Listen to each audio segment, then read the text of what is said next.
moving, moving, moving. Oh, they're disapproving. Keep them doggies moving right.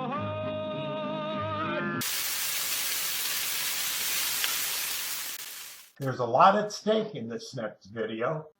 Over 30 billion pounds in the US alone. So let's move it along, and you may learn something about cows and their significant other gender pronoun, bulls. The species was domesticated from now extinct Turkish erots around 10,000 years ago and first brought to America by Ponce de Leon in 1521. There are 90 million here today. Let's start with nomenclature. What's in a name? Unlike most species, there is no collective name for these bovines. At birth, all females are heifers and all males are bulls. Only after she gives birth will a heifer earn her wings and the proud title of cow. A bull can service up to 50 cows a season, so the majority will be castrated, ensuring less aggression and meat that won't require ADOFs. A castrated bull's called a steer, and a steer that winds up doing hard labor is a dumb ox. Some redneck ranchers use an age-old castration technique where the animal's testes are crushed using rocks held in each hand. When asked if the process was painful, one rancher replied, "It can be, but you learn quick to keep your thumbs out of the way." Not only can you grab the bull by the horns, but the cow too. Both are born with them, though some breeds are obviously hornier than others. One of the many misconceptions surrounding cattle is that they have multiple stomachs. They have just one, but it's divided into 4 parts. With very little in the way of teeth, cows have adapted into a not very lean, not very mean, grass-eating machine. It fills up its 55-gallon stomach with partially eaten greens, lays down, and regurgitates it as cud, enjoying it at its leisure.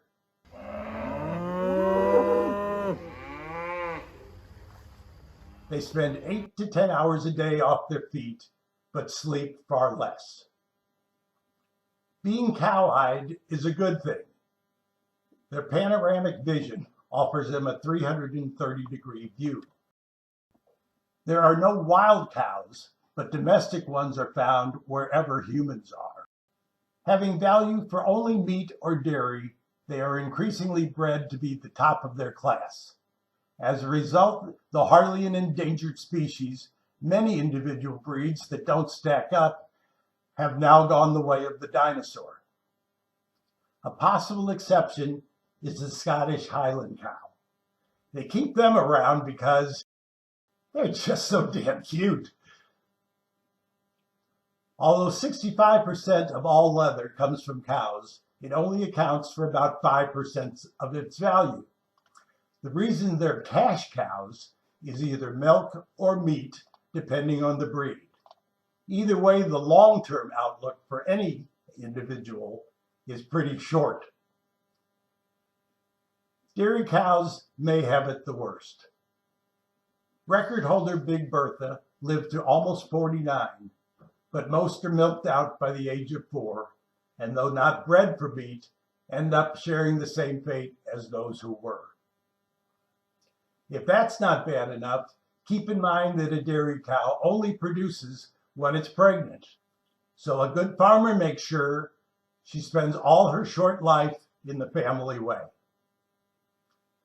If a bull is born on a dairy farm, you might as well name him Cutlet. No use to anyone but his mother, he soon becomes a veal and a belt. A cow is milked 2 or 3 times daily, producing around 7 gallons.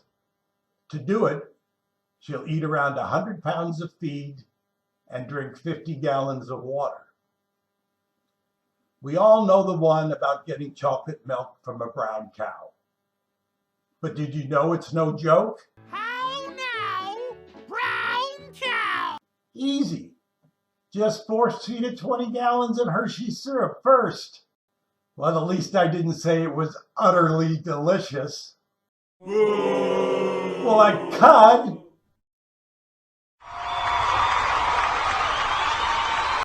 Cattle bred for meat are born under much better conditions. Both males and females are welcome to the herd, and all can move about freely, eating and working on getting a tan. It's a great life for about a year and a half. After that, the best ones become filet mignon and leather pants. For the others, there's hamburger. Many sects in India believe the cow is sacred, which explains why they are the world's leader as far as sheer numbers go. It doesn't explain why they're still ranked in the top 5 for consumption, which globally is around 350 million tons a year. China leads, but the United States is not far behind. On average, we eat around 250 pounds per year. But interestingly, vegetarians, health-conscious red meat avoiders, and even more who simply can't afford it have skewed the average. Half of the total meat eaten in the U.S. is gobbled up by a mere 12% of the population. An estimated 900 million cows are slaughtered worldwide daily. Perhaps the most highly prized meat comes from Japanese Wagyu cattle, and a certain breed from Kobe is the rarest of them all, fetching as much as $500 a pound. Today we can find meat in stores and butcher shops everywhere, but America's hunger for beef wasn't always sated so easily. In the mid-19th century, unless you lived in Texas, to find a tender steak was tough. Though cattle drives can trace their roots back to 1690 when Spaniards moved them to newly established missions, the glory days of the Western cattle drive were from 1850 to 1870. Having no other way to get there, ranchers paid a dozen or so cowboys $30 a month to escort 2,500 head at a time from Texas to California. Ready, Matthew? All ready. Take him to Missouri, Matt.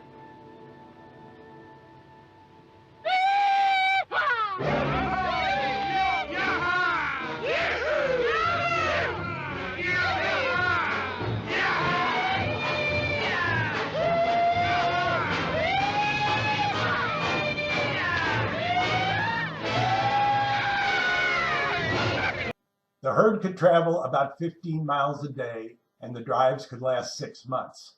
A cow worth $5 to $10 in Texas sold for 20 times that in San Francisco. It was hard and dusty work, and any sudden scares could set the herd off in a destructive stampede.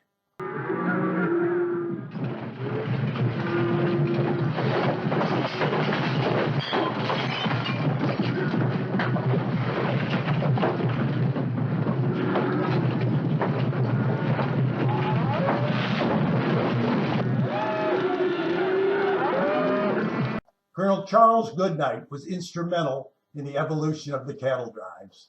In 1866, he came up with the OG food truck, better known as the chuck wagon. He's also responsible for another type of wagon used on drives. Initially, calves born during the drive were eaten or just killed because they slowed the herd down. Goodnight built a large wooden wagon where calves rode during the day and then reunited them with their mothers each night. When the railroad reached far west, it became more economical to ship cattle, but not before 500 million had made the journey on hooves. Drives tapered off, eventually becoming the tourist traps they are today. I go out walking after midnight, out in the moonlight, just like we used to. As I'm finding with all animal species, some cows too have achieved global notoriety. Perhaps the most unjustly maligned animal in history was a cow belonging to Kate O'Leary. Though she, the cow, was officially exonerated in 1997, The stigma will last forever. She was falsely accused of knocking over a kerosene lantern and starting the Great Chicago Fire of 1871 that killed over 300 people and burned most of the city. Elsie the cow has been the mascot for Borden since 1936, and her husband, Elmer, yes, they were married in 1940, is a spokesman for Glue. Eleanor stole the show in Green Acres. Oh, poor Eleanor, you're still playing. Oh, she looks so tired. Is there any way we could turn her off? Hey diddle diddle, the cat and the fiddle, the cow jumped over the moon. That never happened, but Whoa, that was amazing. cow tipping's not really a thing. But if it was, I bet they'd do at least 20%. Finally, there's Babe, Paul Bunyan's blue ox. Applying what you've learned, we know he was castrated shortly after birth, then spent his life in servitude to a lumberjack. Is there any wonder why he's blue? Well, it's probably time to wrap this up. Hopefully you've learned something about cows with a little bull thrown in. Next time you sit down to a cheeseburger and a malt, think about where it all came from. On second thought, don't.